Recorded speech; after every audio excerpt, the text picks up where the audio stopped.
എല്ലാവരെയും കേശുവിൻ്റെ വൃന്ദാവനത്തിലേക്ക് വീണ്ടും സ്വാഗതം ചെയ്യുന്നു. അപ്പോൾ ഞങ്ങളും ഞങ്ങളുടെ നോർമൽ ഡേ ഇൻ മൈ ലൈഫിലോട്ട് വന്ന് തുടങ്ങിയിട്ടേ ഉള്ളൂ. വേറൊന്നും അല്ല, അറിയാമല്ലോ, മോൻ്റെ പിറന്നാൾ ആഘോഷങ്ങളും കാര്യങ്ങളുമായിട്ട് കുറച്ച് ദിവസം നല്ല ബിസി ആയിരുന്നു. അപ്പോൾ അതൊക്കെ കഴിഞ്ഞ് വീണ്ടും കുറച്ച് ഒതുക്കലും പറക്കലും ഒക്കെ ഉണ്ടായിരുന്നു. അതെല്ലാം കഴിഞ്ഞ് ഇപ്പോൾ നോർമലായിട്ട് വന്നിട്ടേ ഉള്ളൂ.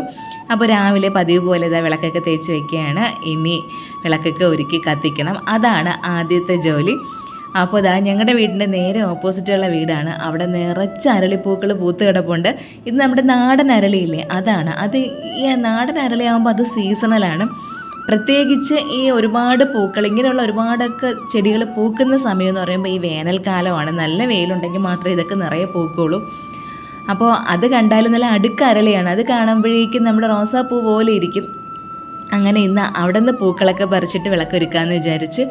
അപ്പോൾ അരളി ഇത്രയും പ്രഷ്യസ് ആയിട്ടുള്ള ഒരു സംഭവമാണ് നമ്മുടെ ഹിന്ദുസിന്. നമ്മൾ എന്ത് ആഘോഷങ്ങൾക്കായിരുന്നാലും അമ്പലത്തിൽ എന്ത് കാര്യങ്ങൾക്കായിരുന്നാലും നമ്മൾ പ്രിഫർ ചെയ്യണത് അരളിപ്പൂവും അരളിഹാരവും ഒക്കെ ആയിരിക്കും. പക്ഷെ ഒരു കാര്യം ശ്രദ്ധിക്കണം, അരളി ടോക്സിക്കാണ്. അരളിയിൽ വിഷാംശമുണ്ട്. അപ്പോൾ ഞാനും ഇങ്ങനെ എൻ്റെ വീട്ടിൽ ഒരു അരളി ചെടി കൊണ്ട് നട്ട് എൻ്റെ പഴയ വീഡിയോസ് കാണുന്നവർക്കറിയാം, ഒരുപാട് പൂത്തൊലഞ്ഞ് കിടപ്പുണ്ടായിരുന്ന അരളി. പിന്നെയാണ് ഇതിനെപ്പറ്റി അറിഞ്ഞപ്പോഴേക്ക് ചെറിയൊരു പേടി തോന്നിയിട്ടാണ് ഞാനത് മുറിച്ച് കളഞ്ഞത്. ഒന്നാമത് നമ്മുടെ വീടറിയാമല്ലോ, അത്ര സ്ഥലമേ ഉള്ളൂ. അപ്പോൾ എല്ലാം അതിനകത്താണ് കൊണ്ടുവച്ചിരിക്കുന്നത്. അപ്പോൾ കേശു എപ്പോഴും ചെന്ന് ആ പൂക്കളെ പറിക്കുകയും ആ ഇലകളൊക്കെ എടുക്കുകയും ചെയ്യുമായിരുന്നു. പിന്നെ ഇടയ്ക്ക് ഒരു ന്യൂസൊക്കെ കണ്ടില്ലേ, അരളിപ്പൂക്കൾ നമ്മുടെ നിവേദ്യ ചോറിൽ ഒന്നിലും ഇടാനായിട്ട് പാടില്ല എന്ന്. പക്ഷേ അത് ആരൊക്കെ പ്രാവർത്തികമാക്കണമെന്നൊന്നും അറിയില്ല. നമ്മുടെയൊക്കെ ഒരു വിശ്വാസം അനുസരിച്ചിട്ട് നമ്മളൊരു പൊങ്കാല ഇട്ട് നേദിക്കണമായിരുന്നാലും അല്ലാണ്ട് നേദ്യച്ചോറിലായിരുന്നാലും ആദ്യം ഒന്ന് തളിക്കുമ്പോഴേക്കും അരളിപ്പൂവും തുളസിപ്പൂവൊക്കെ ഇട്ടാണ് തളിക്കണത്. അപ്പോൾ അരളിപ്പൂവ് ഒരു കാരണവശാലും പിള്ളേരായിരുന്നാലും നമ്മളായിരുന്നാലും അറിയാണ്ട് പോലും ബാക്കിയകത്തോട്ട് വെക്കുകയോ ഒന്നും ചെയ്യാനായിട്ട് പാടില്ല. അപ്പോൾ അരളി, പിന്നെ ഒരു കാട്ടരളി അറിയില്ലേ, മഞ്ഞപ്പൂക്കൾ പൂക്കണ അരളി, അതും ഇതുപോലെയാണ്. അതിന് നമുക്ക് വിഷമുള്ളതാണെന്ന് നമ്മളെല്ലാവരും മുദ്ര കുത്തിയിരിക്കുന്ന സംഭവമാണ്. പണ്ടൊക്കെ നമ്മൾ ഇങ്ങനെ സ്കൂളിൽ വയൽ വഴി പോകുന്ന സമയത്ത് ആ വയലിൻ്റെ വക്കിലും തോട്ടിൻ്റെ വക്കിലും ഈ വേലിക്കലുമൊക്കെ ആ ഒരു അരളിപ്പൂവ് നിൽക്കണത് കാണാമായിരുന്നു. അത് കഴിച്ചിട്ട് എത്രയോ പേര് സൂയിസൈഡ് ചെയ്തിട്ടുണ്ട്. ആ അരളിവേര് കഴിച്ചിട്ടും. അതിൻ്റെ കായൊക്കെ ഭയങ്കര വിഷമാണ്. നമ്മൾ സ്കൂളിൽ പോകുമ്പോഴേക്കും അമ്മയൊക്കെ ഇങ്ങനെ പറയും, ആ പൂക്കളൊന്നും പറിക്കരുത്, അതിലൊന്നും തുടരുതെന്നൊക്കെ പറഞ്ഞിട്ട് നമുക്ക് അന്നേ ആ ഒരു അരളിയോടൊരു പേടിയുണ്ട്. പക്ഷേ ഇതിന് നമ്മൾ ഭയങ്കര പ്രഷ്യസ് ആയിട്ടാണ് കാണുന്നത്. ഇതെല്ലാം ഒരേ കുടുംബത്തിൽപ്പെട്ടവരാണെന്ന് നമ്മൾ ഓർക്കണം. അപ്പോൾ അതിൻ്റെ അത്രയും വിഷാംശം ഇല്ലെങ്കിലും ഇതിലും വിഷാംശം ഉള്ളതാണ്.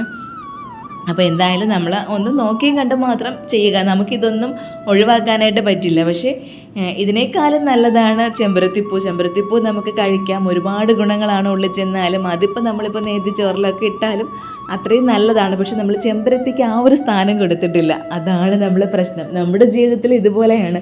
നമ്മൾ ചിലപ്പോൾ നല്ല ആൾക്കാർക്ക് നമ്മുടെ ജീവിതത്തിൽ ഒരുപാട് സ്ഥാനം കൊടുക്കില്ല. ഇതുപോലുള്ള ടോക്സിക് ആയിട്ടുള്ള ആൾക്കാരായിരിക്കും നമ്മളെ എന്തിനും ഉൾപ്പെടുത്തുന്നത്.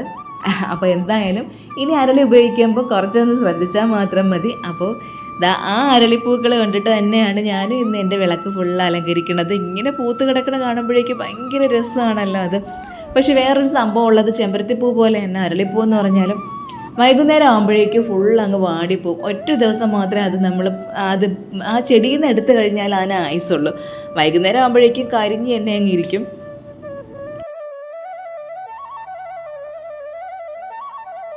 അങ്ങനെ ആ നിറയെ പൂക്കളൊക്കെ വെച്ചിട്ടാണ് വിളക്കൊരുക്കിയത്. വിളക്കൊരുക്കി ഇനി വിളക്കൊന്ന് കത്തിക്കണം. വിളക്ക് കത്തിച്ച് പ്രാർത്ഥിക്കണം. കേശുവും അച്ഛനും ഒന്നും ഉറക്കം എഴുന്നേറ്റിട്ടില്ല. രണ്ടാളും നല്ല ഉറക്കമാണ്. അമ്മ എഴുന്നേറ്റിട്ടുണ്ട്. അപ്പോൾ ഇനി വിളക്കെല്ലാം കത്തിച്ച് പ്രാർത്ഥിച്ചതിന് ശേഷം അടുക്കളയിലോട്ട് കയറണം. ഞാൻ പറഞ്ഞതുപോലെ കുറച്ച് ദിവസം കൊണ്ട് ഈ ഡേ ഇൻ മൈ ലൈഫൊക്കെ ഇങ്ങനെ തെറ്റിക്കിടക്കുകയായിരുന്നു. നമുക്ക് ഓരോരോ തിരക്കും കാര്യങ്ങളൊക്കെ വരുമ്പോഴേക്കും കുറേ കാര്യങ്ങളിൽ നമുക്ക് കോംപ്രമൈസ് ചെയ്തല്ലേ പറ്റുള്ളൂ. അപ്പോൾ വീണ്ടും നമ്മുടെ ആ പഴയ ജീവിതം ഇങ്ങനെ പിടിച്ചിരിക്കുകയാണ്. അങ്ങനെ കുളിയും ജപവും പ്രാർത്ഥനയൊക്കെ കഴിഞ്ഞിട്ടുണ്ട്. നമ്മളിങ്ങനെ രാവിലെ ആ ഒരു കുളിച്ച് വിളക്ക് കത്തിച്ച് പ്രാർത്ഥിച്ച് കഴിയുമ്പോൾ നമുക്ക് കിട്ടുന്ന ഒരു പോസിറ്റിവിറ്റി വേറെ ഒന്നിന്നും കിട്ടില്ല. ഭയങ്കര ഒരു പോസിറ്റീവാണ്, ഭയങ്കര ഒരു വൈബാണ്. നമ്മുടെ വീട് തന്നെ ഭയങ്കരമായിട്ടൊരു പോസിറ്റിവിറ്റി കൊണ്ട് നിറയും പോലെ നമുക്ക് തോന്നും. അപ്പോൾ എൻ്റെ പ്രാർത്ഥനയൊക്കെ കഴിഞ്ഞപ്പോഴേക്ക് ചേട്ടൻ എഴുന്നേറ്റ് വന്നിട്ടുണ്ടായിരുന്നു. പുള്ളിക്കാർ കുളിച്ച് അമ്പലത്തിൽ പോയി. അപ്പോൾ അമ്പലത്തിൽ പോയിട്ട് വന്നപ്പോഴത്തേക്ക് കൊണ്ടുവന്ന പ്രസാദമാണ്. അങ്ങനെ ആ പ്രസാദം ഒന്ന് തൊടാമെന്ന് വിചാരിച്ച് നമ്മളെപ്പോഴും നമ്മളെ തന്നെ നല്ല രീതിയിൽ പ്രസൻറ്റ് ചെയ്യാനായിട്ട് ശ്രമിക്കണം. നമ്മളിങ്ങനെ രാവിലെ കുളിച്ച് ഒരുങ്ങി, അല്ലെങ്കിൽ ഇപ്പോൾ രാവിലെ കുളിക്കാൻ പറ്റിയില്ലെന്നുണ്ടെങ്കിൽ നമ്മൾ തലേ ദിവസം ഇട്ട് കിടക്കുന്ന ആ ഡ്രസ്സൊക്കെ ഇല്ലേ, അതൊക്കെ ഒന്ന് മാറ്റി ഒന്ന് ഫ്രഷപ്പായിട്ട് നിന്നാലും മതി. അപ്പോൾ നമ്മളെപ്പോഴും അതേപോലെ നമ്മൾ നന്നായിട്ട് പ്രസൻറ്റ് ചെയ്യാനായിട്ട് നോക്കിയാൽ ആ വീട്ടിലുള്ളവർക്ക് അതൊരു പോസിറ്റിവിറ്റി ആയിരിക്കും. എന്തൊക്കെ പറഞ്ഞാലും ആ വീട്ടിലെ സ്ത്രീയാണ് ആ വീട്ടിലെ വിളക്ക്. അതെപ്പോഴും നല്ല രീതിയിൽ നിന്നാൽ ആ വീടും നന്നായിട്ട് ഇങ്ങനെ കത്തി ജ്വലിച്ചുകൊണ്ട് തന്നെ ഇരിക്കും. അത്രയേ ഉള്ളൂ. അപ്പോൾ വീട്ടിലിതാ ഒരു പച്ചച്ചീര വീണ്ടും നല്ല കൊഴുത്ത് നിൽപ്പുണ്ട്. കുറേ പ്രാവശ്യം എടുത്തതാണ് ഇതിൽ നിന്ന് ചീരയെല്ലാം. പക്ഷെ ഇപ്പോഴും അതിങ്ങനെ നമ്മൾ അതിൽ നിന്ന് ചീര പൊട്ടിച്ചെടുക്കും തോറും അത് വീണ്ടും ശക്തിയായിട്ട് ഇങ്ങനെ വന്നുകൊണ്ടിരിക്കുകയാണ്. ഒരുപാട് പ്രാവശ്യം എടുത്ത് അതിൽ നിന്ന്. അപ്പോൾ നമ്മുടെ ചുവപ്പ് ചീര പോലെയല്ല, ഇതേപോലെ ഒരു പച്ചച്ചീര എവിടെന്നെങ്കിലും ഒരു തൈ കിട്ടുകയാണെങ്കിൽ കൊണ്ടങ്ങ് നട്ടാൽ മതി. അത് ഏകദേശം നമ്മളെത്ര പൊക്കത്തിനൊക്കെ അത് വളർന്നങ്ങ് വന്നോളും.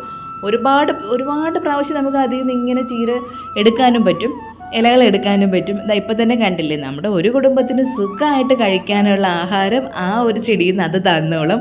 അങ്ങനെ രാവിലെ അമ്മ അതെല്ലാം കട്ട് ചെയ്തെടുത്തിട്ടുണ്ട്. പിന്നെ പ്രത്യേകിച്ച് നമ്മുടെ വീട്ടിൽ നിന്ന് നമ്മൾ നല്ല ഫ്രഷായിട്ട് കട്ട് ചെയ്തെടുത്ത് അത് അടുക്കളയിൽ കൊണ്ടുവന്ന് അതിന് വന്ന് പാചകം കിട്ടുമ്പോൾ കിട്ടുന്ന ഒരു സാറ്റിസ്ഫാക്ഷൻ ഉണ്ടല്ലോ, അത് നമുക്ക് വേറെ ഒന്നൊന്നും കിട്ടൂല. അപ്പോൾ ഒരുപാട് സംഭവങ്ങളൊന്നും നട്ടുപിടിപ്പിച്ചില്ലെങ്കിലും എന്തേലും ഒന്നോ രണ്ടോ കാര്യങ്ങളെങ്കിലും ഇങ്ങനെ ഇതേപോലെ വെച്ചാൽ അതും ഒരു രസമാണ്. അങ്ങനെ ഇന്ന് പച്ചച്ചീര തോരൻ വെക്കാനായിട്ട് അമ്മ അതിനെ രാവിലെ കഴുകി വൃത്തിയാക്കിയത് ആ വെള്ളം ഒന്ന് തോരാനായിട്ട് വെച്ചിട്ടുണ്ട്. പിന്നെ നമ്മുടെ വീട്ടിൽ നിൽക്കണമെന്ന് പറഞ്ഞിട്ട് കാര്യമില്ല, നിറച്ച് പൊടി കാണും. അതുകൊണ്ട് നല്ലതുപോലെ കഴുകി എടുത്തതിന് ശേഷം മാത്രമേ നമ്മളത് ഉപയോഗിക്കാവൂ. കേശു പല്ല് തേക്കണമെങ്കിൽ അച്ഛനും കൂടെ പല്ല് തേച്ചാൽ മാത്രമേ പല്ല് തേക്കുള്ളൂ എന്ന് പറഞ്ഞിട്ട് ചേട്ടൻ വീണ്ടും പല്ല് തേക്കാനായിട്ട് ബ്രഷൊക്കെ എടുത്തിട്ടുണ്ട്. അപ്പോൾ ചില വാശികൾ ഇങ്ങനെ മക്കളിങ്ങനെയല്ല, അച്ഛൻ ചെയ്താലും ഞാനും ചെയ്യുള്ളൂ, അല്ലെങ്കിൽ അമ്മ ചെയ്താലും ചെയ്യുള്ളൂ എന്ന് പറഞ്ഞിട്ട് അപ്പോൾ പുള്ളിക്കാരനെ കൊണ്ട് വീണ്ടും അവൻ പല്ല് തേപ്പിക്കുകയാണ്. അങ്ങനെ ഇതാ അവിടെ വീട്ടിനടുത്ത് തന്നെ ഒരു ഒഴിഞ്ഞ പെരയിടം ഉണ്ട്. അവിടെ ഒരു മുരിങ്ങ നിൽപ്പുണ്ടായിരുന്നു. അതിലൊരു 4-5 മുരിങ്ങയ്ക്ക നിൽക്കുന്നുണ്ട്. അപ്പോൾ ഞാൻ രാവിലെ ചേട്ടനോട് പറഞ്ഞിട്ട് എനിക്ക് ആ മുരിങ്ങയ്ക്ക ഒന്ന് പൊട്ടിച്ച് തരണേന്ന്. കാരണം തലേ ദിവസം ഞാൻ ചന്തയിൽ പോയപ്പോഴേക്ക് ഒരു മുരിങ്ങയ്ക്ക് 10 രൂപ കൊടുത്താണ് വാങ്ങിയത്. അപ്പോഴാണ് ഇതാ ഈ മുരിങ്ങയ്ക്ക ഇവിടെ നിൽക്കുന്നത് കണ്ടത്. ഇതിന് മുന്നേ ഉണ്ടായിരുന്നത് ഞാൻ തന്നെയാണ് എടുത്തത്. അപ്പോൾ ആ മുരിങ്ങ അവിടെ നിന്ന് ഒടിച്ചെടുത്തത് വേറെ ഒന്നും കൊണ്ടല്ല, ഒടിച്ചില്ലെങ്കിൽ അതിങ്ങനെ ഭയങ്കര പൊക്കത്തിന് വീണ്ടും വളർന്നു പോകും. അപ്പം നമ്മൾ ഈ മുരിങ്ങ വീട്ടിലുണ്ടെങ്കിൽ മുരിങ്ങയ്ക്ക എടുത്തതിന് ശേഷം ഒടിച്ച് വിട്ടാൽ പിന്നെ അത് നല്ല തിളുത്ത് കൊഴുത്ത് നിൽക്കും. അപ്പം നമുക്ക് അതിൻ്റെ ഇലകളും എടുക്കാൻ പറ്റും, അത് ഒരുപാട് ഹൈറ്റിൽ പോവാണ്ട് തടയാനും ഒക്കെ പറ്റും. അങ്ങനെ നല്ല കുറച്ച് മുരിങ്ങയ്ക്കയും കിട്ടിയിട്ടുണ്ട്, നല്ല ഫ്രഷ് മുരിങ്ങയ്ക്ക. അപ്പം ഞാൻ എപ്പോഴും പറയും പോലെ നമ്മൾ ചുറ്റുവട്ടത്ത് ഒന്ന് കണ്ണോടിച്ചാൽ മതി, നമുക്ക് ഒരുപാട് സംഭവങ്ങൾ കിട്ടും. എന്തിനാണ് നമ്മൾ പൈസ കൊടുത്ത് വിഷം വാങ്ങണത്? വല്ലപ്പോഴും നമുക്കത് വാങ്ങാണ്ടിരിക്കാനും പറ്റില്ല, എന്നും ഈ സംഭവങ്ങൾ കിട്ടാറില്ല. അപ്പോൾ വല്ലപ്പോഴും മാത്രം അത് പറ്റിയില്ല എന്നുണ്ടെങ്കിൽ മാത്രം പച്ചക്കറികൾ വെളിയിൽ നിന്ന് വാങ്ങിയിട്ട്, അല്ലാത്തപ്പം നമുക്ക് ഒരുപാട് കാര്യങ്ങൾ കിട്ടും. നമുക്ക് ചുറ്റുന്നു ഒരു സദ്യ ഉണ്ടാക്കാനുള്ള വിഭവങ്ങൾ തന്നെ നമുക്ക് കിട്ടും.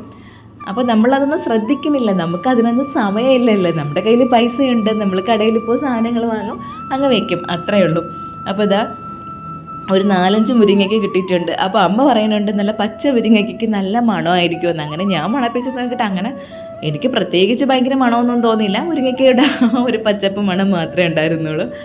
അങ്ങനെ ഇതാ അമ്മ അവിടെ ചീര അരിഞ്ഞ് വെച്ചിട്ടുണ്ട്. ഇനിതാ മുരിങ്ങയ്ക്ക അതിനെ എടുത്തിട്ട് എന്താ പറയാനായിട്ട് നമ്മൾ മുരിങ്ങയ്ക്ക തോരൻ വയ്ക്കും. മുരിങ്ങയ്ക്ക തോരൻ എന്ന് പറഞ്ഞാൽ ഇവിടെ എല്ലാവർക്കും മുരിങ്ങയ്ക്ക ഭയങ്കര ഇഷ്ടമാണ്. ഞാൻ എൻ്റെ 2-3 വീഡിയോസിൽ കാണിച്ചിട്ടുണ്ട്, എന്നാലും പറയണമെന്നേ ഉള്ളൂ. മുരിങ്ങയ്ക്ക ഇങ്ങനെ നെടുകി കീറിയിട്ട് സവോളയും കൂടെ അതുപോലെ കട്ട് ചെയ്തിട്ട് കൊടുക്കും. ചക്കക്കുരു ഉണ്ടെങ്കിൽ അതാണ് ഏറ്റവും നല്ലത്. ഇപ്പോൾ ചക്ക സീസൺ തുടങ്ങിയിട്ട് നമുക്ക് അങ്ങനെ അധികം ചക്ക കിട്ടി തുടങ്ങിയില്ല കേട്ടോ. അല്ലെങ്കിൽ കഴിഞ്ഞ വർഷമൊക്കെ ഈ സമയമായപ്പോൾ ഒരുപാട് ചക്ക കിട്ടിയായിരുന്നു. ഇടയ്ക്ക് 1-2 ദിവസം മാത്രമാണ് ചന്തയിൽ നിന്ന് ഒരുപാട് ചക്ക കിട്ടിയത്. ഇപ്പോൾ ചന്തയിലൊക്കെ പോകുമ്പോൾ ചക്ക കാണാനേ ഇല്ല. അപ്പോൾ ഇങ്ങനെ ചക്കയ്ക്ക് വേണ്ടി ഞങ്ങളിങ്ങനെ വേഴാമ്പലിനെ പോലെ കാത്തിരിക്കുകയാണ്. അങ്ങനെ അമ്മ ദാ മീനൊക്കെ എല്ലാം കട്ട് ചെയ്ത് വെച്ചിട്ടുണ്ട്. എല്ലാം ഇതുപോലെ കട്ട് ചെയ്ത് നല്ല കഴുകി വൃത്തിയാക്കി അങ്ങ് വെച്ചാൽ ബാക്കി ജോലികളൊക്കെ എല്ലാം നമുക്ക് ഈസി ആയിട്ട് നടക്കുമല്ലോ.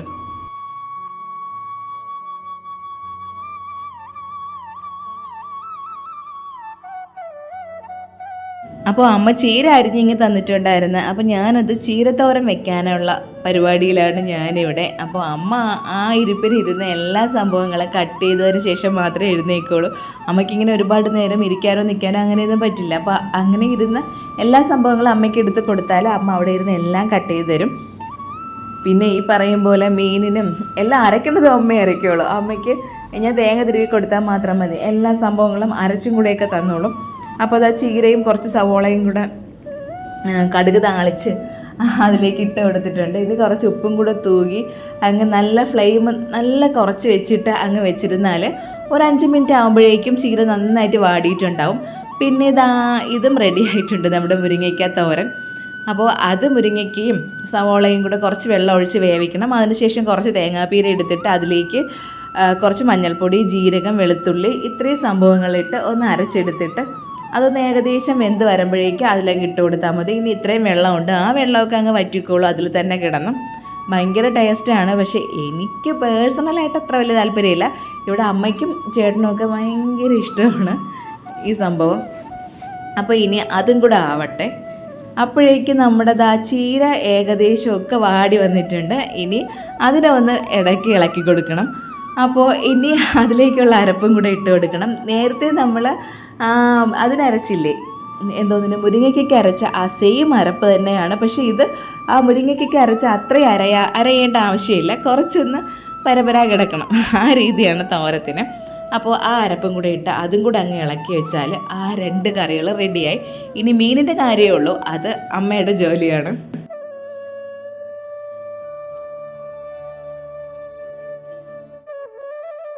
കൊഴിയാള മീനാണ്. അമ്മ അതിന് തക്കാളിയും പച്ചമുളകും മുരിങ്ങയ്ക്കൊക്കെ കട്ട് ചെയ്തിട്ടിട്ടുണ്ട്. പിന്നെ അരപ്പരച്ച് അതിലേക്ക് ഇട്ട് കൊടുത്ത് ഇനി അതും കൂടെ അങ്ങ് വേവിക്കണം. നമ്മുടെ സ്റ്റൈൽ ഇത് തിരുവനന്തപുരം സ്റ്റൈൽ മീൻകറിയാണ്.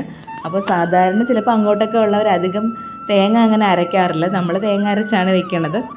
പിന്നെ തലേ ദിവസം വൈകുന്നേരം അമ്മ ഉണ്ടാക്കിയതാണ് ഇലയപ്പവും പിന്നെ ഉണ്ട ഉണ്ടല്ലോ അതും കൂടെ. അപ്പോൾ ഒരു 10 മണിയൊക്കെ ആയപ്പോഴേക്ക് അത് കഴിക്കാമെന്ന് വിചാരിച്ച്. ഇലയപ്പം നമ്മൾ ചൂടോടെ കഴിക്കണേക്കാളും പിറ്റേന്ന് കഴിക്കുമ്പോഴാണ് കുറച്ചും കൂടെ ടേസ്റ്റ് എന്ന് എനിക്ക് തോന്നും. കാരണം അതെല്ലാം കൂടെ ആ ഊർന്നിറങ്ങി ആ ശർക്കരയൊക്കെ നല്ലതുപോലെ പിടിച്ചിരിപ്പുണ്ടായിരിക്കും. അങ്ങനെ ഈ ഒരു ഇലയപ്പവും അതുപോലെ തന്നെ നല്ല ഒരു ഉണ്ടയും ഉണ്ടായിരുന്നു. അത് രണ്ടും കൂടെ കഴിക്കുമ്പോഴേക്കും ഒരിലയപ്പം കഴിക്കുമ്പോൾ തന്നെ നമ്മുടെ വയറങ്ങ് വീർക്കും. പിന്നെ ആ ഉണ്ട കണ്ടപ്പോഴേക്കും പിന്നെ അതും കഴിക്കാതിരിക്കാനായിട്ട് തോന്നിയില്ല. അങ്ങനെയാണ് അതൊക്കെ എടുത്തത്. അത് കഴിച്ചുകൊണ്ടിരുന്നപ്പോഴേക്കും മീനൊക്കെ ഇവിടെ തിളച്ചിട്ടുണ്ട്. അപ്പം നമ്മൾ ജോലികളൊക്കെ, നമ്മൾ അടുക്കള ജോലി എന്ന് പറയുമ്പോൾ നമുക്ക് ചറവറ അങ്ങ് തീർന്നോളും. മിക്കവാറും 10 മണിക്ക് മുന്നേ തന്നെ നമ്മുടെ സകല പണികൾ ഇവിടെ തീരും. പിന്നെ ഞാൻ എന്ത് ചെയ്യുന്നത് വെച്ചാൽ കടുക് താളിക്കാനായിട്ടുള്ളതെല്ലാം കൂടെ ഒരുമിച്ച് അങ്ങ് കടുക് വറുത്ത് വെച്ചിരിക്കും. അപ്പോൾ ഞാൻ നേരത്തെ തോരൻ കിണ്ടിയില്ലേ, അപ്പോൾ അതിനായിട്ട് കടുക് താളിക്കണമായിരുന്നല്ലോ. അപ്പോഴും ഞാൻ എല്ലാത്തിനും കൂടെ ഉള്ളതും കൂടെ ആ കടുക് വറുത്ത് വെച്ചിട്ടുണ്ടായിരുന്നു. അപ്പോൾ ഓരോ സംഭവങ്ങളായിട്ട് റെഡിയായി വരുമ്പോഴേക്കും ഇതങ്ങ് ഒഴിച്ചു കൊടുത്താൽ മാത്രം മതിയല്ലോ. ഇല്ലെങ്കിൽ പിന്നെ എല്ലാ ജോലിയും തീർന്നു കഴിഞ്ഞിട്ട് ലാസ്റ്റ് ഇങ്ങനെയുള്ള കുഞ്ഞു കുഞ്ഞു പണികൾ വരുമ്പോഴേക്കും എനിക്ക് ചെറിയ മടി തോന്നും. അപ്പോൾ ആദ്യമേ ഇതെല്ലാം അങ്ങ് തീർത്ത് വെച്ചിരുന്നാൽ പിന്നെ നമുക്ക് ആ ഒരു ജോലി അങ്ങ് ഒഴിവായില്ലേ.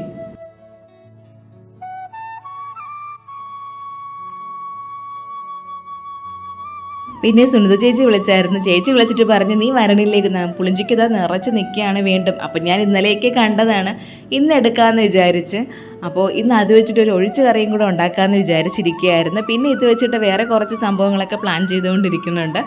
അപ്പോൾ ആദ്യത്തെ സ്റ്റെപ്പ് കുറേ പുളിഞ്ചിക്ക പറിച്ചതാണ്. ഇപ്പോൾ വീണ്ടും ആ ഇരട്ടിയായിട്ട് ഉണ്ടായിക്കൊണ്ടിരിക്കുകയാണ്. അതുപോലെ തന്നെ നിറച്ച് പൂവുമുണ്ട്. അപ്പോഴേക്കും ഇനി വീണ്ടും അതുണ്ടാവും. അപ്പോൾ ഇത് വന്നിങ്ങനെ കാണുമ്പോൾ തന്നെ ഭയങ്കര ഒരു രസമാണിത്.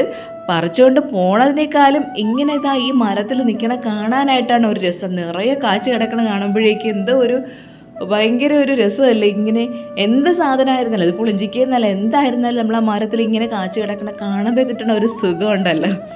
അപ്പോൾ കുറേ നേരം ഞാനും കേശും കൂടെയൊക്കെ അവിടെ നിന്ന്, എല്ലാവരും ഉണ്ട്, ചേച്ചിയും ചേച്ചിയുടെ മോളും. നമ്മൾ കുറച്ച് നേരം അതിൻ്റെ സൗന്ദര്യങ്ങളൊക്കെ ആസ്വദിച്ച് ഓരോന്ന് സംസാരിച്ചും പറഞ്ഞൊക്കെ നിന്നതിന് ശേഷമാണ് പുളിഞ്ചിക്ക എടുത്തത്. പറഞ്ഞു വന്നപ്പോഴേക്കും ഞാനും കേശു എന്ന് പറഞ്ഞതാണ്, അയ്യോ മോനില്ല, മോൻ അംഗൻവാടിയിൽ പോയതിന് ശേഷമാണ്, മോനാക്കിയതിന് ശേഷമാണ് ഞാൻ ഇങ്ങോട്ട് വന്നത്. അപ്പോൾ എന്തായാലും ഒരുപാട് പുളിഞ്ചിക്കൊന്നും ഞാൻ കൊണ്ടുപോകണില്ല, അതവിടെ നിൽക്കട്ടെ എന്ന് വിചാരിച്ചു. ചുമ്മാ പറിച്ചുകൊണ്ട് വെച്ചിരിക്കേണ്ടല്ലോ. അതുപോലെ തന്നെ അന്ന് ആ പുളിഞ്ചിക്ക അച്ചാറിട്ടില്ലേ, അതിനെ കീറി ഉണക്കിയിട്ട് അയ്യോ എന്തൊരു രുചിയായിരുന്നെന്നറിയാമോ, ഭയങ്കര ടേസ്റ്റാണ്. നമ്മൾ അടമാങ്ങ ഇടണേക്കാളും രുചിയാണ് പുളിഞ്ചിക്ക. നല്ലതുപോലെ ഉണങ്ങണം. നല്ലതുപോലെ ഉണങ്ങിയതിന് ശേഷം അച്ചാറിട്ടാൽ പിന്നെ അല്ലാണ്ട് ഞാൻ പറയില്ലേ ഒറ്റ ദിവസത്തെ ഉണക്കിൽ നമ്മളിങ്ങനെ പപ്പടം പോലെ ഉണക്കാണ്ടല്ല, പപ്പടമല്ല ഇതിൽ കരുവാട് പോലെ ഉണങ്ങണ്ട, അല്ലാണ്ട് ഒറ്റ ദിവസത്തെ ഉണക്കിൽ അച്ചാറിടണം. അത് വേറൊരു രുചിയാണ്. എങ്ങനെ ഇട്ടാലും ഭയങ്കര ടേസ്റ്റാണ്. എനിക്ക് പച്ചയ്ക്ക് അച്ചാറിടണേക്കാളും ഇങ്ങനെയൊക്കെയുള്ള രീതിയിൽ അച്ചാറിടണം, അത് പുളിഞ്ചിക്ക് അച്ചാറിടുന്നതാണ് ടേസ്റ്റ്. അപ്പോൾ നിങ്ങൾ ഇനി പുളിഞ്ചിക്ക കിട്ടുമ്പോഴേക്ക് ഒന്നുകിൽ എന്ത് ചെയ്യണമെന്ന് വെച്ചാൽ ഒറ്റ ദിവസത്തെ ഉണക്കിൽ അച്ചാറിടണം. എന്ന് വെച്ചാൽ നമ്മൾ രാവിലെ തന്നെ എല്ലാം കട്ട് ചെയ്ത് കുറച്ച് ഉലുവാപ്പൊടി ഇട്ട്, മഞ്ഞൾപ്പൊടി ഇട്ട്, മുളക് പൊടി ഇട്ട്, കായപ്പൊടിയും കൂടെ ഇട്ടിട്ട് ഇന്നൊരു 10 മണിക്ക് നമ്മൾ വെയിലത്ത് വെച്ചാൽ ഒരു 5 മണിക്ക് എടുക്കണം. അതിന് ശേഷം അച്ചാറിടണം. അപ്പോൾ ആ ഒരൊറ്റ ദിവസത്തെ ഫുള്ള് വെയിൽ അതിൽ കൊള്ളുമല്ലോ. അല്ലെന്നുണ്ടെങ്കിൽ ഒരു 4-5 ദിവസം അതിനെ ഉണക്കി നല്ല കരുവാട് പരുവത്തിനാക്കുമ്പോഴേക്കും അത് കുറേ നാളത്തേക്ക് നമുക്ക് അങ്ങനെ എടുത്ത് വെച്ചിരിക്കാനും പറ്റും. പിന്നെ അച്ചാറിടണം. ഈ 2 രീതിയിലിട്ടാലും 2 ടേസ്റ്റാണ്. രണ്ടും ഭയങ്കര കിടിലൻ രുചിയാണ്. പക്ഷേ ഇടുന്ന സമയത്ത് ഞാൻ എപ്പോഴും പറയും പോലെ മൺപാത്രത്തിലും അതുപോലെ തന്നെ ചില്ലി കുപ്പിയിലേക്ക് മാത്രമേ ഇട്ട് വെക്കാവൂ. നമ്മളെ പാത്രങ്ങൾ ഫുള്ള് ഇത് ദ്രവിപ്പിച്ച് കളയും. പിന്നെ ഇനി പുളിഞ്ചിക്ക കൊണ്ട് ഞാനിന്ന് ഒഴിച്ചുകറി വെക്കാമെന്നാണ് വിചാരിച്ചത്. പിന്നെ വേറൊരു സംഭവം ഉള്ളത് അറിയാമല്ലോ, പുളിഞ്ചിക്ക ഒരുപാട് കഴിക്കണത് നല്ലതല്ല. അപ്പോൾ നമ്മൾ ആവശ്യത്തിന് അച്ചാറൊക്കെ ഇട്ടാൽ തൊട്ട് കൂട്ടാൻ മാത്രമേ ഉപയോഗിക്കാവൂ. അപ്പോൾ ഇന്നിനി അത് വെച്ചിട്ട് ഒരു കറി വയ്ക്കണം. ഈ കറി വയ്ക്കുന്നത് ഭയങ്കര രുചിയാണ് കേട്ടോ. ഇതുപോലെ തന്നെ നമുക്ക് പച്ച മാങ്ങ കിട്ടി തുടങ്ങിയാൽ പച്ച മാങ്ങ വെച്ചും ഇതുപോലെ ഒഴിച്ചുകറി ഉണ്ടാക്കാം.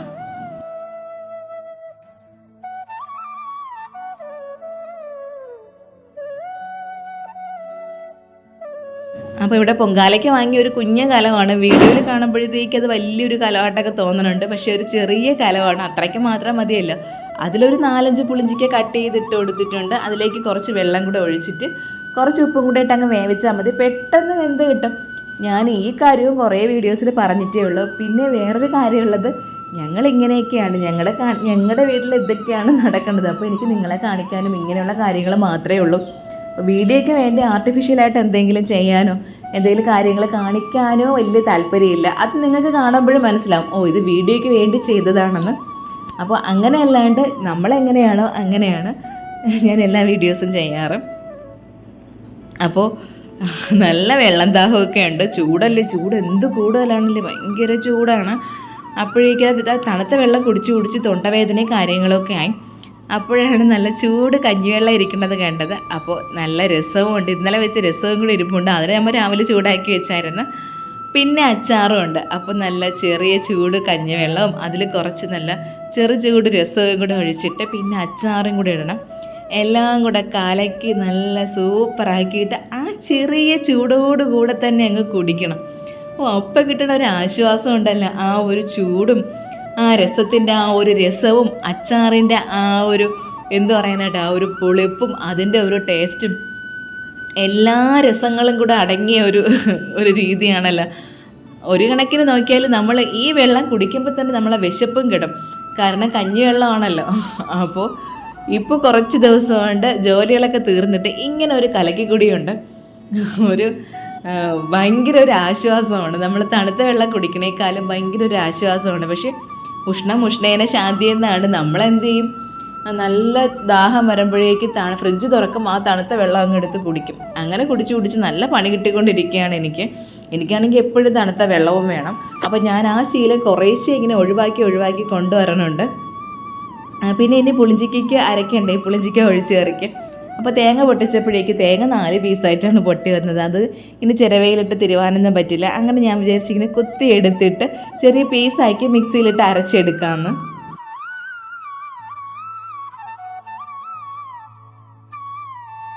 പിന്നെ വെള്ളക്കാന്താരിയും കൂടെ ഉണ്ടല്ലോ, അങ്ങനെ ഇനി ആ അരപ്പിലേക്ക് വെള്ളക്കാന്താരിയും കൂടി ഇട്ട് അരയ്ക്കാമെന്ന് വിചാരിച്ച് അങ്ങനെ കുറച്ച് വെള്ളക്കാന്താരി എടുക്കുകയാണ്. ഇപ്പോൾ കാന്താരി മുളക് എടുത്ത് ഇപ്പോൾ അധികമൊന്നും ഇല്ല, കുറച്ചേ ഉള്ളൂ. ഇനി അതങ്ങ് കായ്ക്കാനായിട്ട് അടുത്ത സ്റ്റെപ്പ് കായ്ക്കാനായിട്ട് ആരംഭിച്ചിട്ടില്ല. ഇനി അടുത്ത് കായ്ക്കുമ്പോഴേക്കും വീണ്ടും നേരത്തെ കായ്ച്ചതിനേക്കാളും ഇരട്ടിയായിട്ട് ഇത് കായ്ച്ചോളും.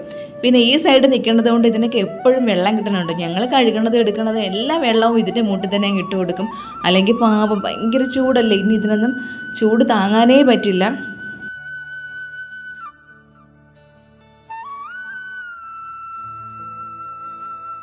അപ്പോൾ തേങ്ങാപ്പീര, വെള്ളക്കാന്താരി, കുറച്ച് ജീരകം, ഒരു ചെറിയ ഒരു അല്ലി വെളുത്തുള്ളി, ഇത്രയും സംഭവങ്ങൾ ഇട്ടിട്ടാണ് അത് അതിനുള്ള കൂട്ട് തയ്യാറാക്കിയത്.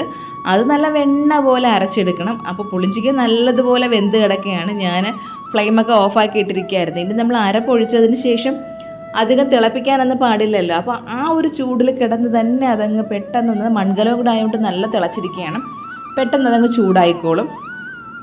അപ്പോൾ നമ്മുടെ നല്ല പുളിഞ്ചിക്ക ഒഴിച്ച് കറിയും ഇവിടെ റെഡി ആയിട്ടുണ്ട്. അപ്പോൾ ഒരല്പം ഉപ്പും കൂടെ വേണമായിരുന്നു. ഉപ്പ് നോക്കിയപ്പോഴേക്ക് അങ്ങനെ ഉപ്പൊക്കെ ഇട്ട് കൊടുത്ത് നല്ല സൂപ്പറായിട്ട് അതും റെഡി ആയിട്ട് വന്നിട്ടുണ്ട്.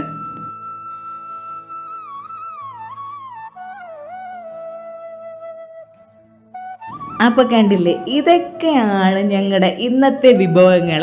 എല്ലാം നമ്മുടെ വീട്ടിൻ്റെ പരിസരത്തു നിന്നും വീട്ടിൽ നിന്നൊക്കെ എടുത്ത സംഭവങ്ങൾ കൊണ്ട് തന്നെയാണ് ഉണ്ടാക്കിയത്. അപ്പോൾ ഇതേപോലെ നിങ്ങളൊന്ന് ട്രൈ ചെയ്ത് നോക്കിയാൽ മതി. നമുക്ക് എന്തെങ്കിലുമൊക്കെ കിട്ടിക്കോളൂ അവിടെ നിന്ന് ഇവിടെ നിന്നൊക്കെ ആയിട്ട്. പ്രത്യേകിച്ച് നമ്മളിങ്ങനെ നാട്ടുകാരും അയൽപക്കക്കാരുമായിട്ട് നല്ല സഹകരണത്തിലൊക്കെ ജീവിക്കണവരാണെങ്കിൽ നമുക്ക് ഒരുപാട് ഇതുപോലുള്ള കാര്യങ്ങൾ കിട്ടിക്കോളൂ. ഒരു വീട്ടിൽ എന്തെങ്കിലും ഉണ്ടെങ്കിൽ അവർ വിളിക്കില്ല, ഇതാ ഞങ്ങളുടെ വീട്ടിൽ ഇത്രയും സംഭവങ്ങൾ നിൽക്കുകയാണ്, വന്ന് എടുത്തോ, അല്ലെങ്കിൽ നീ വരണില്ലേ എന്നൊക്കെ ചോദിച്ചിട്ട്. അപ്പോൾ അവിടെ മുരിങ്ങയ്ക്ക തോരൻ റെഡിയായി, നമ്മുടെ കറി റെഡിയായി, എല്ലാം അവിടെ റെഡി ആയിട്ട് ഇരിപ്പുണ്ട്. പിന്നെ വൈകുന്നേരമായി കേശു അംഗൻവാടിയിൽ നിന്നൊക്കെ വന്നതിന് ശേഷം കേശുവിന് കുറച്ച് സമയം പുറത്തൊക്കെ ഒന്ന് കളിക്കാനായിട്ട് ഇറങ്ങണം. ഇപ്പോൾ കേശുവിൻ്റെ ഫ്രണ്ട്സൊക്കെ അവിടെ നിന്ന് മാറിപ്പോയി. ആ 2 പിള്ളേരില്ലേ, അവർ രണ്ടുപേരും അവിടെ നിന്ന് വീട് മാറിപ്പോയി. അപ്പോൾ കേശുവിൻ്റെ കൂട്ടുകാരൊക്കെ പോയി കളിക്കാനായിട്ടുള്ള. എന്നാലും വൈകുന്നേരം ആകുമ്പോഴേക്ക് ഇപ്പുറത്തെ വീട്ടിൽ നമ്മൾ പുളിഞ്ചിക്കൊക്കെ അടക്കാൻ വന്നില്ലേ, ആ വീട്ടിൽ അവന് വരണം. അവിടെ കുറച്ച് സമയം ആ ചേച്ചിയുടെ മോളുമായിട്ടൊക്കെ ഇരിക്കുകയും അവിടെ അങ്ങോട്ടും ഇങ്ങോട്ടുമൊക്കെ നടക്കുകയും കളിക്കുകയൊക്കെ ചെയ്യുമ്പോഴേക്കും മോനൊരു രസം. എപ്പോഴും വീട്ടിനകത്ത് അടച്ചിരിക്കുകയല്ലേ. അപ്പോൾ നമ്മളിങ്ങനെ പിള്ളേരെ വീട്ടിനകത്ത് മാത്രം അടച്ചിരുത്തി വളർത്താനായിട്ട് നോക്കരുത്. അപ്പോൾ അവിടെ ചെന്നപ്പോഴേക്ക് ചേച്ചിയും മോളുമൊക്കെ ടെറസിൻ്റെ മുകളിൽ നിൽക്കുകയായിരുന്നു. അവിടെ അവർ കോവയ്ക്ക എടുത്തുകൊണ്ട് നിൽക്കുകയായിരുന്നു. അങ്ങനെ കോവയ്ക്കയുടെ അവസാനമായി ഇതിപ്പോൾ ഇഷ്ടംപോലെ നല്ല കോവയ്ക്ക നമ്മളിവിടെ നടത്തിയിട്ടുണ്ട്. അത്രമാത്രം കോവയ്ക്ക ഉണ്ടായിരുന്നു. ഇപ്പോൾ ഏകദേശമൊക്കെ പോയിട്ട് ഇപ്പോൾ കുറച്ച് മാത്രമേ ഉള്ളൂ. അപ്പോൾ ഉള്ളതൊക്കെ ഞങ്ങളിതാ നടത്തെടുക്കുകയാണ്. അപ്പോൾ കേശുവിന് മുകളിൽ കയറിയപ്പോഴേക്കും അവിടെ എന്തൊക്കെ സംഭവങ്ങളുള്ളതുകൊണ്ട് അവൻ അതൊക്കെ കിട്ടി കളിക്കാനായിട്ട്. പിന്നെ അതുപോലെ വിഷുവിൻ്റെ വരവറിയിച്ചുകൊണ്ട് കണിക്കൊന്ന നിറച്ച് പൂത്തിട്ടുണ്ട്. ഇനി 1 മാസമുണ്ട്, അപ്പോഴേക്കും എന്ത് പാടാണെന്ന് അറിയില്ല. ഈ കണിക്കൊന്നയ്ക്ക് ഇപ്പോൾ ഇതാണല്ലോ സൂക്കേട്, നേരത്തെ പൂത്തുകളയും. പിന്നെ വേറൊരു കാര്യം, നമ്മൾ കണിക്കൊന്ന നേരത്തെ പൂത്തെന്ന് ആലോചിച്ച് സന്തോഷിക്കാനോ സങ്കടപ്പെടുന്നതിനോ മുന്നേ നമ്മൾ അതിൻ്റെ പിന്നിലുള്ള കാര്യം, ആ ഒരു സത്യം കൂടെ മനസ്സിലാക്കണം. അത്രയ്ക്ക് ചൂട് കൂടിയിട്ടുണ്ട്. ഏപ്രിലിന് മുന്നേ ചൂട് സഹിക്കാൻ പറ്റാതായിട്ടുണ്ട്. അത്രയും ചൂട് കൂടിയാൽ മാത്രമേ കണിക്കൊന്ന പൂക്കുള്ളൂ. പിന്നെ കണിക്കൊന്നയുടെ വിത്തുണ്ടല്ലോ, അപ്പം എനിക്കൊരു കണിക്കൊന്ന വീട്ടിൽ എവിടെയെങ്കിലും കൊണ്ട് നടണമെന്നുണ്ട്. പിന്നെ കണിക്കൊന്നയ്ക്കൊരു പ്രത്യേകതയുള്ളത്, നമ്മളിങ്ങനെ ഒരുപാട് പടർന്ന് പന്തലിച്ച് പോകാണ്ട് നോക്കിയാൽ അതങ്ങനെ ഒതുങ്ങി നിന്ന് സമയമാകുമ്പോൾ പൂത്തോളും. അപ്പോൾ അതേപോലെ ഒരു സംഭവം ഞങ്ങളുടെ വീട്ടിൽ ഒരു 2-3 വീട് അപ്പുറത്ത് കണ്ടിട്ടുണ്ട്. അവർ വീട്ടിൻ്റെ ആ ഗേറ്റിൻ്റെ സൈഡിലായിട്ടൊരു കണിക്കൊന്ന നട്ടിട്ടുണ്ട്. അതെങ്ങനെയാണെന്ന് വെച്ചാൽ, അപ്പോൾ അവിടെ സ്ഥലം കുറവായതുകൊണ്ട് അവർ ഫുള്ള് വെട്ടി ആ മരത്തിനെ ഇങ്ങനെ മുട്ടയാക്കിയാണ് നിർത്തിയിരിക്കുന്നത്. പക്ഷേ സമയമാകുമ്പോഴേക്കും അതിൽ നിറച്ച് പൂ കാണും. അപ്പം ഞാനും അതിൽ നിന്നൊരു ആശയം ഉൾക്കൊണ്ടുകൊണ്ട് അത് എൻ്റെ വീട്ടിൽ പ്രാവർത്തികമാക്കിക്കൂടെ എന്നാണ് ചിന്തിക്കണത്. അങ്ങനെ ചേച്ചി പറയണുണ്ട് അതിൽ നിറച്ച് വിത്തുണ്ട്, ആ വിത്തെടുത്ത് കൊണ്ട് നട്ടാൽ മതി. ഇവിടെ ചേച്ചിയും അതേപോലെ വിത്ത് കൊണ്ടിട്ട് പൊടിപ്പിച്ചതാണ്. പക്ഷേ ഈ ചേച്ചി എന്തുകൊണ്ട് നട്ടാലും അത് പൊടിക്കും, അതൊരു പ്രത്യേകതയാണ്. അപ്പോൾ എന്താണെന്നറിയില്ല, എന്ത് സംഭവം കൊണ്ട് നട്ടാലും അയച്ച് അവിടെ കൊണ്ട് കളഞ്ഞാലും അത് നല്ലതുപോലെ മുളച്ച് പൊന്തി നല്ല രീതിയിൽ വന്നോളും. അത് ചില ആൾക്കാരുടെ പ്രത്യേകതയാണല്ലോ.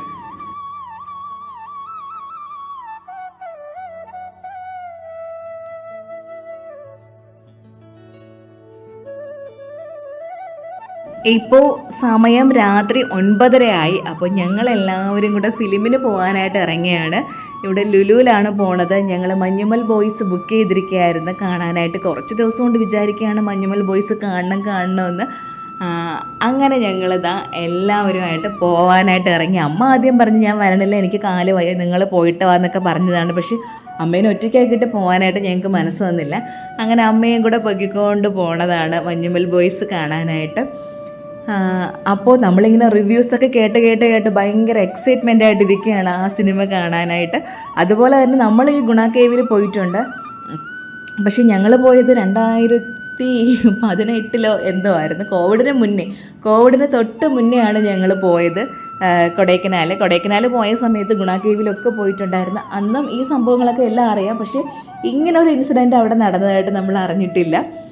ഇപ്പോഴും നമ്മൾ ഓരോ വീഡിയോസൊക്കെ കാണുമ്പോഴാണ് അയ്യോ ആ സമയത്ത് അവർക്ക് ഒരുപാട് അവാർഡൊക്കെ കിട്ടിയിട്ടുണ്ട്, ഇങ്ങനെ എന്തൊക്കെ സംഭവങ്ങൾ, ഇതൊക്കെ ഈ സിനിമ ഇറങ്ങിയതിന് ശേഷമാണ് അറിയണത്. അതിന് മുന്നേ ഇതൊന്നും കണ്ടിട്ടും കേട്ടിട്ടൊന്നുമില്ല. ഇപ്പം നോക്കുമ്പോൾ പഴയ ഇൻ്റർവ്യൂസൊക്കെ കാണുന്നുണ്ട്.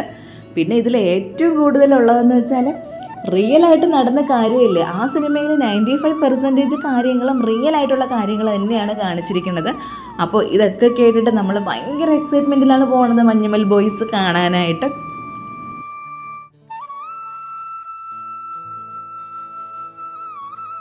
ആദ്യം പ്രേമലു കാണണമെന്നും പറഞ്ഞാണ് ഇരുന്നത്, പക്ഷേ അതിനേക്കാളും ഭയങ്കര ഇതിലാണ് ഇതിൻ്റെ റിവ്യൂസ് വന്നുകൊണ്ടിരിക്കുന്നത്. ഈ സിനിമ ഇറങ്ങിയ സമയത്ത് ഇവിടെ വലിയ തരംഗം സൃഷ്ടിച്ചതൊന്നും ഇല്ലല്ലോ. ആദ്യം ഇത് തമിഴ്നാട്ടിലാണല്ലോ ഭയങ്കരമായിട്ട് ഹിറ്റായത്. പിന്നെ ഓരോരുത്തർ കണ്ടും കേട്ട് അങ്ങനെ പതുക്കെയാണല്ലോ ഇത് സൂപ്പർ ഹിറ്റായത്. അങ്ങനെ നന്ദുവും വിജയണ്ണും കൂടെ ഫ്രണ്ടിൽ പോയിക്കൊണ്ടിരിക്കുകയാണ് വണ്ടിയിൽ. എല്ലാവർക്കും കൂടെ കാറിൽ പോകാൻ പറ്റില്ലല്ലേ. അങ്ങനെ അച്ഛനും മോളും കൂടെ അവരുടെ സ്കൂട്ടറിൽ പോവുകയാണ്, ഞങ്ങളെല്ലാവരും കൂടെ കാറിൽ. അപ്പോൾ പൊയ്ക്കൊണ്ടിരിക്കുന്ന സമയത്തും ഈ സിനിമയെ പറ്റി തന്നെയായിരുന്നു നമ്മുടെ സംസാരം. എങ്ങനെയെങ്കിലും അവിടെ എത്തിയ സിനിമ കണ്ടാൽ മതി, അത്ര എക്സൈറ്റ്മെൻ്റ് ആയിരുന്നു. പിന്നെ ചില സമയത്ത് എന്ത് സംഭവിക്കുമെന്ന് വെച്ചാൽ നമ്മളിങ്ങനെ ഭയങ്കര റിവ്യൂസൊക്കെ കേട്ടിട്ട് സിനിമ കാണാൻ പോകും. സിനിമ കണ്ട് ഇറങ്ങുമ്പോഴേക്ക് ഇത് ഈ ആൾക്കാരൊക്കെ ഇത്രയും പറഞ്ഞത് കേട്ടിട്ടാണല്ലോ നമ്മൾ വന്ന് കണ്ടത്, അത്രയ്ക്കൊന്നും ഇല്ലാന്ന് തോന്നുമായിരുന്നു. പക്ഷേ മഞ്ഞുമൽ ബോയ്സിൻ്റെ കാര്യത്തിൽ അങ്ങനെ ഒന്നുമല്ല.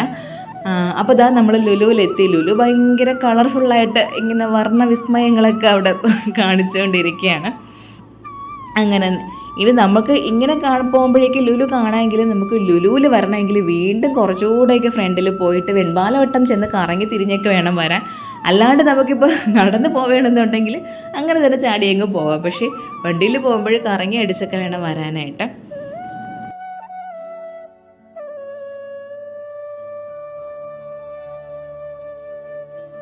നമ്മൾ മാളികപ്പുറവും 2018 ഒക്കെ കണ്ടതിന് ശേഷം അടുത്ത് കാണാൻ പോണ സിനിമയാണ് തിയേറ്ററിൽ പോയിട്ട് മഞ്ഞുമൽ ബോയ്സ്. അങ്ങനെ അവിടെ എത്തി. ഇപ്പോൾ നമ്മൾ എത്തിയപ്പോഴേക്കും 9:30 മണി കഴിഞ്ഞായിരുന്നു. 10 മണിക്കാണ് ഷോ തുടങ്ങുന്നത്. 9:30 മണിയല്ല, 9:30 മണിക്കാണ് വീട്ടിൽ നിന്ന് ഇറങ്ങിയത്. 9:30 മണിക്ക് വീട് പൂട്ടി ഇറങ്ങാൻ തുടങ്ങണതേ ഉള്ളൂ. 9:45 ആയി ഇറങ്ങി കാറിൽ കയറി ഇങ്ങ് എത്തിയപ്പോഴേക്കും. അങ്ങനെ അമ്മയ്ക്ക് എസ്കലേറ്ററിൽ കയറാനായിട്ട് ഭയങ്കര പേടിയാണ് ഇപ്പോഴും. അമ്മേനെ ഇങ്ങനെ രണ്ട് പേരുമായിട്ട് പിടിച്ചാണ് എസ്കലേറ്ററിൽ കയറ്റണത്. പക്ഷേ കയറ്റി കഴിഞ്ഞാൽ അമ്മ പിന്നെ അങ്ങ് നിന്നോളും.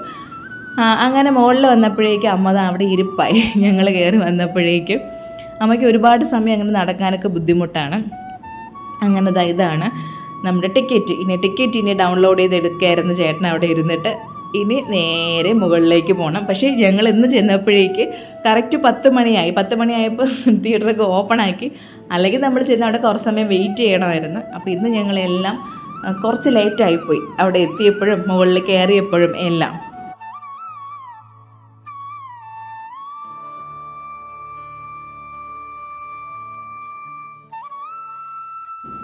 അപ്പോൾ ലുലുവിൽ എന്തായാലും മഞ്ഞുമൽ ബോയ്സിന് ടിക്കറ്റ് റേറ്റ് കുറവായിരുന്നു. 160 രൂപ ഉണ്ടായിരുന്നുള്ളൂ.